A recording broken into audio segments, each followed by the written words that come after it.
First பூஜை ரூம்ல கச்ச கச்ச கச்ச கச்சன்னு போட்டோ வச்சுக்காதீங்க. கச்ச கச்ச கச்சன்னு சிலை வச்சுக்காதீங்க. வச்சுக்கிட்டீங்கன்னா எல்லாத்துக்கும் சாப்பாடு வைக்கணும். போற இடத்துல எல்லாம் நம்ம ஒரு போட்டோ வாங்கிடுவோம், ஒரு சிலை வாங்கிடுவோம், எடுத்துட்டு வந்து அடைச்சிடுவோம். வைக்கிறது என்ன, ஒரு வெத்தலை பாக்கு வாழைப்பழம். அது எல்லாருக்கும் வயிறு நிறைஞ்சிருமா? கிடையாது. ஃபர்ஸ்ட் பூஜை ரூமுக்குன்னு ஒரு அங்க லட்சணம் இருக்கணும். கச்ச கச்ச கச்ச ஒரு தீபம் ஏத்தினா கூட போதும். மனசார ஏத்துங்க, வெற்றியை தரும். அந்த தீபத்தை வந்து பாத்தீங்கன்னா ஃபர்ஸ்ட் பூக்களால அலங்கரிக்கணும். ஒரு பூ வைங்க போதும், அதுவே நல்ல ரிசல்ட் கொடுக்கும்.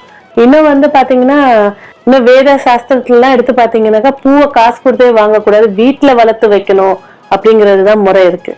சோ ஒரு பூ எடுத்து வைங்க, வச்சுட்டு ஒரு சங்கல்பம் வைங்க, இந்த டைமிங்ல நான் ஏத்துறேன். ஆனா தீபம் ஏத்துற முறைனா சூரியன் உதிக்கிறதுக்கு முன்னாடி ஏத்தணும்.